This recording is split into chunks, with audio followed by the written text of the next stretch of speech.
오늘 우리에게 주시는 하나님의 말씀은 마태복음 6장 19절부터 25절입니다. 마태복음 6장 19절에서 25절입니다. 신약성경 9페이지입니다.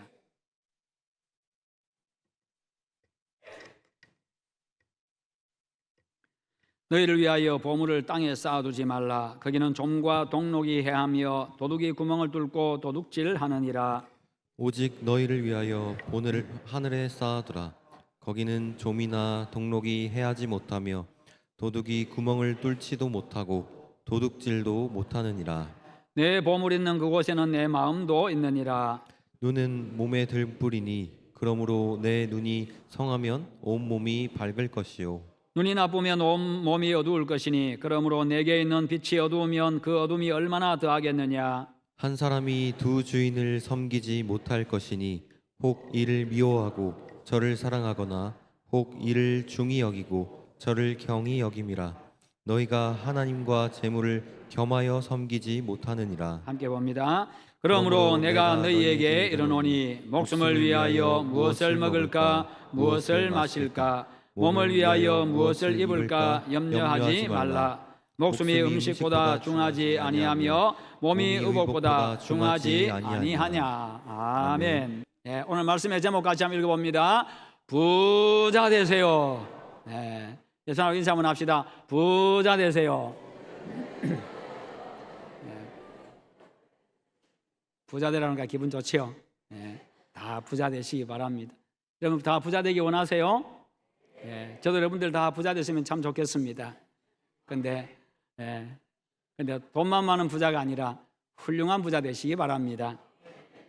오늘 우리 읽은 성경은요, 어떤 부자가 되어야 되는지 말씀을 하고 있습니다. 사람들은 땅에 보물을, 재물을 얼마나 많이 쌓았느냐, 거기에 따라서 부자다, 성공했다, 실패했다, 그 기준을 많이 삼습니다. 그러나 예수님은 지금 땅이 아니라 하늘을 말씀하고 계십니다. 사람들은 땅에 관심이 있습니다. 그러다 보니까 땅을 이야기하고 땅을 쳐다보고 땅에 우선순위를 두고 있습니다. 그러나 주님은 하늘에 관심이 있습니다. 하늘의 가치를 말씀합니다. 그런데 그 하늘의 가치는 영원한 가치입니다. 19절에 보면 너희를 위하여 땅에 보물을 쌓아두지 말라 그렇게 말씀하시는데, 왜냐하면 그 이유를 말씀합니다. 땅에는 바로 좀과 동록이 해한다, 그리고 도둑질한다, 도둑이 구멍을 뚫고 도둑질하기 때문이다 라고 말씀하고 있습니다. 결국 가치를 잃어버리게 되고 나도 모르는 사이에 사라져버리고 마는 것이라는 거지요. 내가 믿고 쌓아두었던 돈이 어느 날 갑자기 여러 가지 이유로 쓸모없게 된다든지 아니면 허망하고 통탄하게 된다는 이야기입니다. 사업에 실패하기도 하고요, 어느 날 갑자기 주가가 폭락하기도 하고, 갑자기 국가의 경제가 망해가지고 돈의 가치를 완전히 상실해버리기도 하고요, 그리고 치료비로 다 나가기도 하고, 사건이나 사고나 죽음이나 이런 여러 것들, 또 사기를 당하기도 하고, 어쨌든 참 많은 이유들로 인해 가지고 가치 있게 제대로 한번 써보지도 못하고 사라져버리는 경우가 얼마나 많은지 모릅니다. 돈을 버는 것도 참 어렵습니다만 지키는 것은 더더욱더 어렵습니다.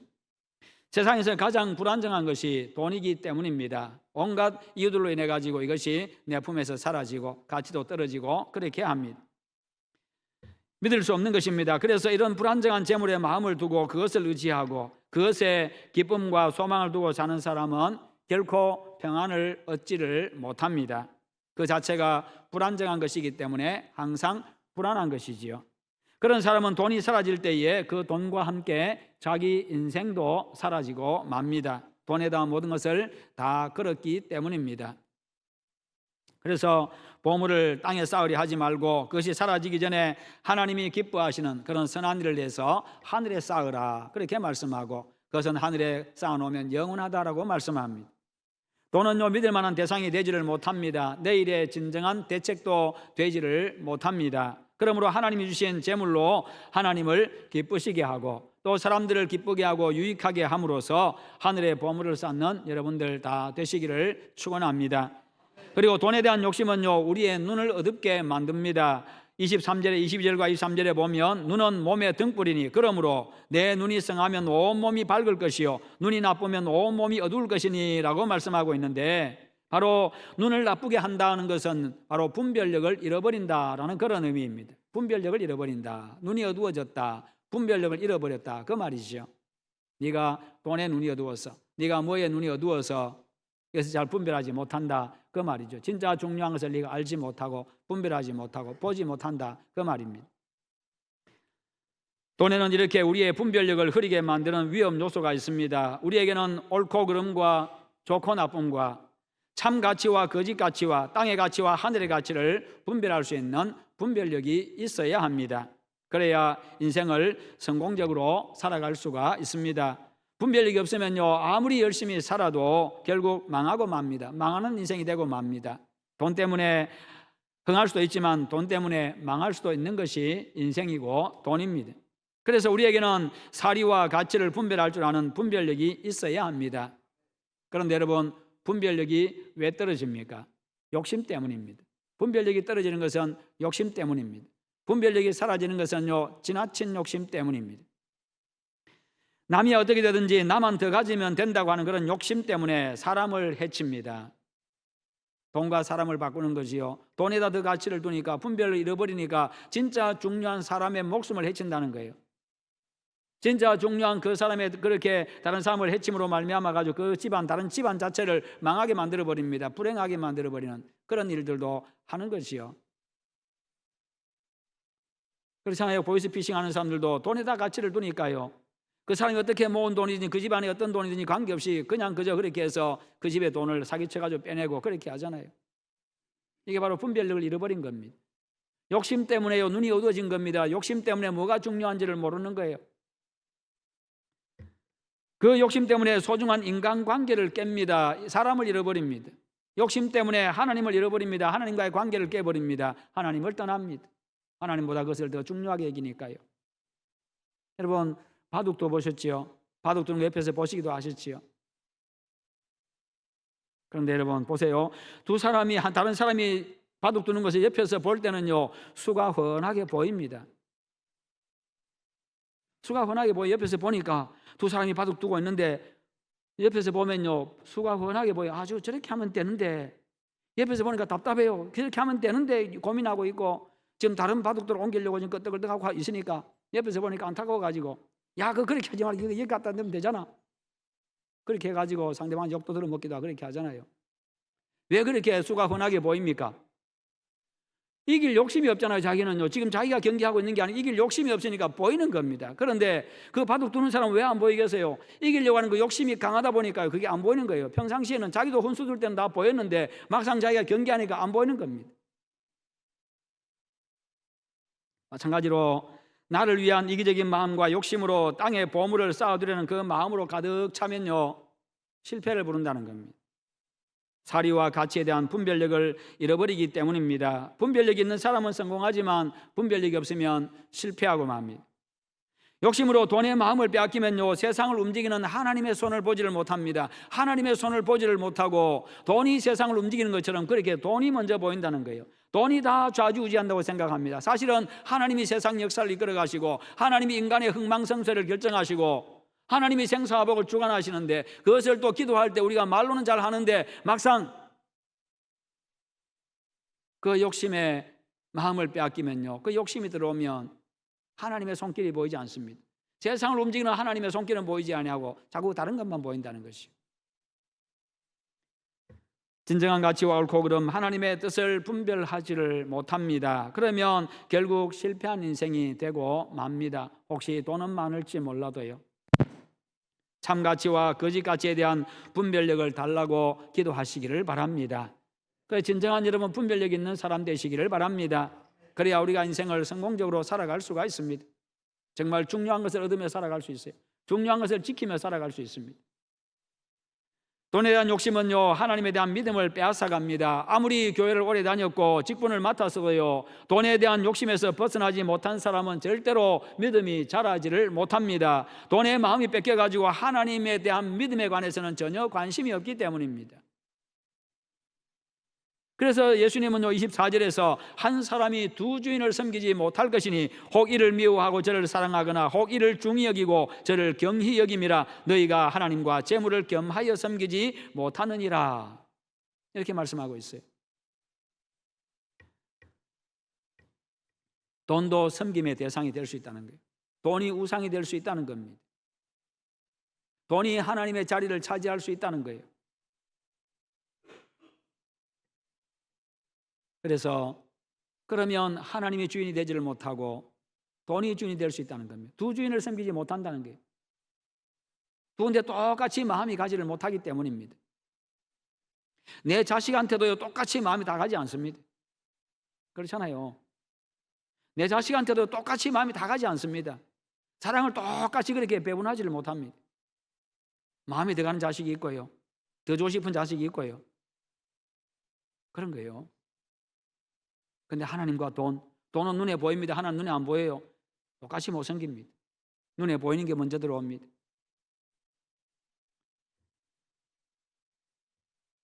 땅에 보물을 쌓는데 열중하는 사람은 아무리 교회를 열심히 다니고 입으로 주여 주여 할지라도 그 사람의 주인은 하나님이 아니라 돈입니다.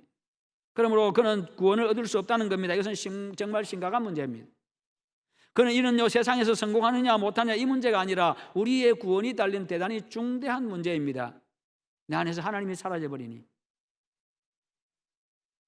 여러분은 누구이십니까? 여러분의 진짜 주인은 누구입니까?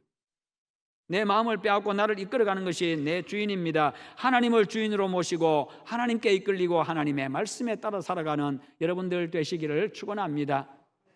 그러면요, 하나님께서 또 필요한 것을 공급해 주세요. 우리를 선한 길로, 복된 길로, 형통한 길로 이끌어 주십니다. 우리는 그거 믿고 살아가야 됩니다. 왜요? 하나님이 모든 걸 이끌어 가신다는 걸 우리가 믿어야 된다는 거죠. 하나님의 주권을 믿기 때문에. 믿으면 믿는 대로 행하면 되는 겁니다. 그러면 믿은 대로 되어집니다. 주님은 20절에서 오직 너희를 위하여 하늘의 보물을 쌓아두라 이렇게 말씀하시는데, 하늘의 보물을 쌓는 목적이 다른 어느 누구를 위함이 아니라 바로 너희를 위하여, 나를 위해서 그렇게 하라 라고 말씀하셔요. 하나님은 바로 나를 위해서 이 말씀을 주시는 겁니다. 다른 사람을 위해서 하늘의 보물을 쌓는 게 아니라 나를 위해서 하늘의 보물을 쌓으라. 하늘의 보물은 나를 위해서 쌓는데 이 땅의 보물은요, 남을 위해서 사용해야 된다는 겁니다. 그래야 나를 위한 보물이 하늘에 쌓인다는 거예요. 그런데 이 두 가지 다 움켜질 수는 없습니다. 이 땅에서 내가 다 움켜지고 하늘의 것도 내가 움켜지고 이건 불가능합니다. 이건 하나님의 원리가 아닙니다. 그 앞에 오직이라고 말씀합니다. 오직. 즉 재물이 진정한 나에게 복이 되고 나를 위한 것이 되려고 하면 하늘에 쌓는 방법밖에 없다는 겁니다. 그렇지 아니하면 나에게 해가 되든지 무가치하게 되든지 누리지 못하든지. 땅에 보물을 쌓아두지 말라는 말씀은 아예 돈을 멀리하라는 이야기가 아닙니다. 가난하게 살라는 이야기가 아닙니다. 일부러 가난하게 될 필요도 없습니다. 오히려 적극적으로 돈을 잘 벌라고 말씀하십니다. 돈을 많이 벌 수 있으면요, 될 수 있는 대로 많이 버세요. 벌 때 성실하게 일해서 버시고 정직하게 버시고 남의 것 탐내지 마십시오. 보물에 쌓는다는 표현 자체가 부자가 된다는 이야기입니다. 보물을 쌓는다는 자체가 부자 된다는 의미입니다. 주님 말씀하십니다. 너희들 다 부자 되라 말씀하세요.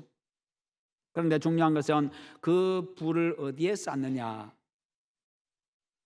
주님 하나님이 주셔서 얻은 물질을 하늘에 쌓을 것이냐 땅에 쌓을 것이냐 하는 겁니다. 다시 말해서요, 나만의 즐거움과 만족을 위해서, 나와 우리 가족의 장래만을 위해서 그렇게만 쓸 것이냐, 오직 나만을 위해 쓸 것이냐, 오직 내 주변 내 영역 안에서만 쓸 것이냐, 아니면 하나님이 기뻐하시는 의로운 일을 위해서 벌고 쓸 것이냐. 예수님은 우리가 할 수만 있으면 열심히 일하고 성실하게 일해서 돈을 많이 벌기를 원하십니다. 주님은 돈을 부정적으로 보신 게 아니라 긍정적으로 보고 계십니다. 왜요? 부도 바로 하나님이 주시는 복이거든요. 재물도 하나님이 주시는 복입니다. 그 창세기에 보면 요셉 이야기를 하면서요, 하나님이 그에게 복 주심으로 그가 거부가 되었더라. 물질도 하나님이 주시는 복입니다. 복 중에 하나입니다. 영적인 복도 받으시고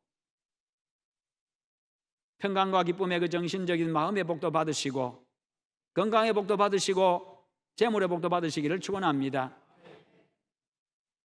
하나님이 다 가지고 계시기 때문에 우리가 하나님의 백성으로서 하나님의 자녀로서 하나님의 말씀 안에서 말씀의 원리대로 살아가면요, 하나님이 다 그렇게 주십니다.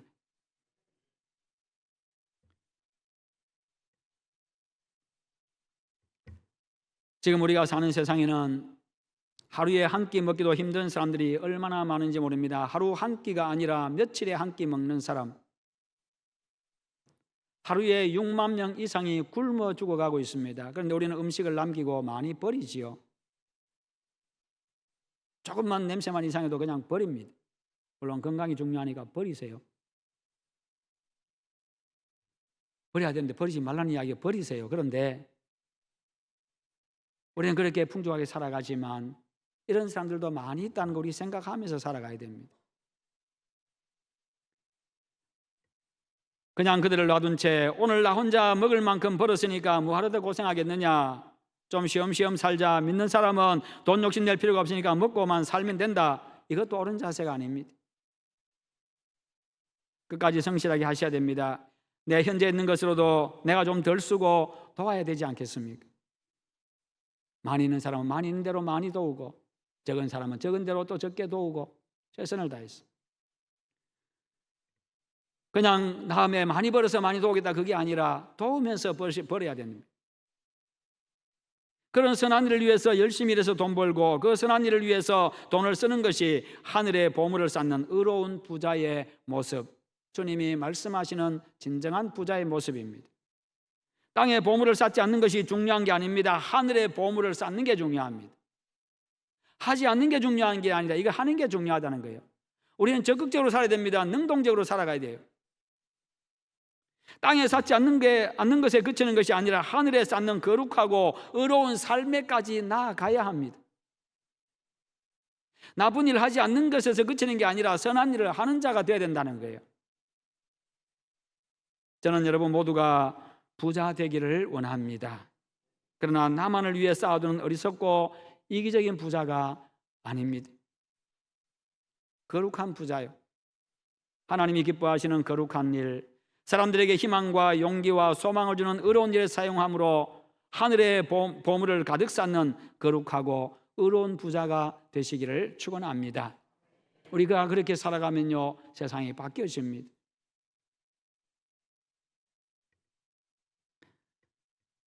정신박약아들을 보육하는 어느 사설기관의 오래전의 이야기입니다. 십수년 전의 이야기입니다. 거기에 지원이 줄어들어 가지고 더 이상 세를 낼 수가 없고, 그리고 난방도 할 수 없는 그런 상황이 되었습니다.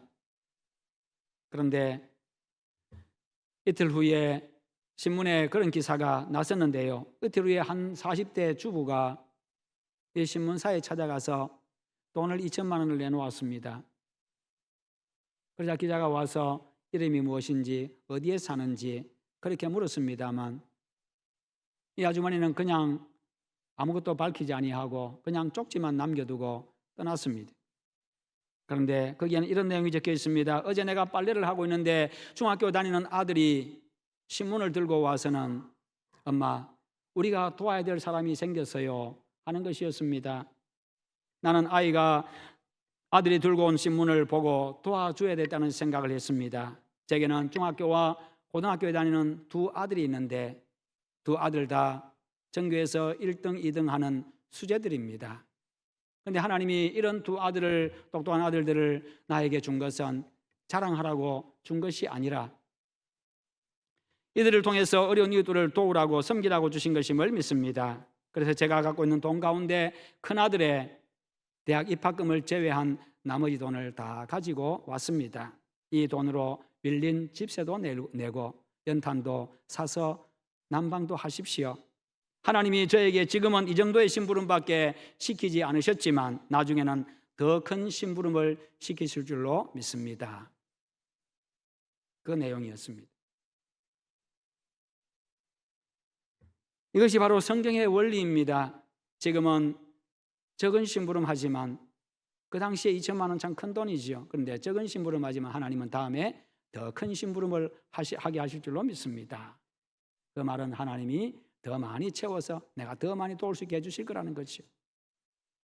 그 돈은 분명 아주머니의 돈이었습니다. 그러나 아주머니는요, 자기 돈이라 생각하지 아니하고 하나님이 누구를 도우라고 맡긴 돈이라고, 자기는 지금 심부름꾼이라고, 나중에는 더 큰 심부름을 시킬 것이라고 그는 그렇게 믿었습니다. 아들이 신문을 들고 와서 엄마, 우리가 도와야 될 사람이 생겼어요. 이 말을 그 아들의 말로 들은 게 아니라 하나님의 음성으로 들은 겁니다. 아, 하나님이 도우라고 하시는구나. 아들을 통해서 도우라고 말씀하시는구나. 그렇게 들은 겁니다. 그래서 하나님이 그렇게 도우라고 나에게 심부름 시켰습니다. 얼마나 근사합니까? 얼마나 멋있습니까? 얼마나 거룩합니까? 이게 경건이고 이게 거룩입니다. 조용하게 앉아서 가만히 예배드리는 게 거룩이 아니라, 경건이 아니라 우리의 삶이 경건이고 우리의 삶이 거룩입니다.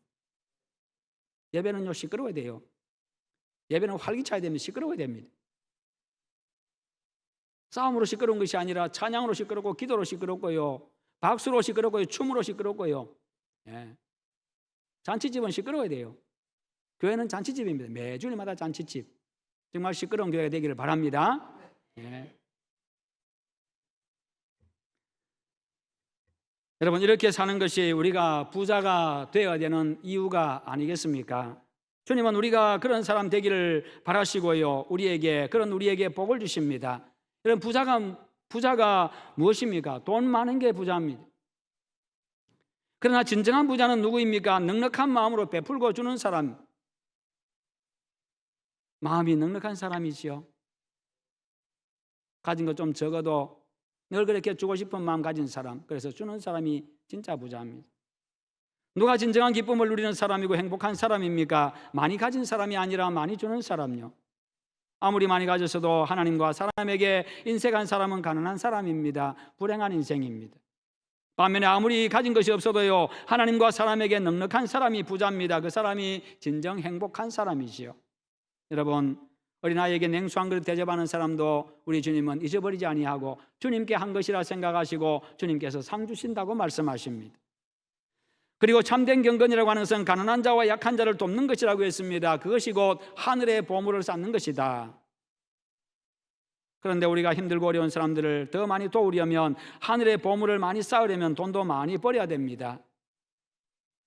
하나님께 지혜를 구하면서 정직하게 성실하게 벌어서 부자 되시기를 바랍니다. 그 돈으로 주변에 힘들고 어려운 사람들을 도와주십시오. 그것이 의로운 부자, 거룩한 부자, 참된 부자가 되는 길입니다.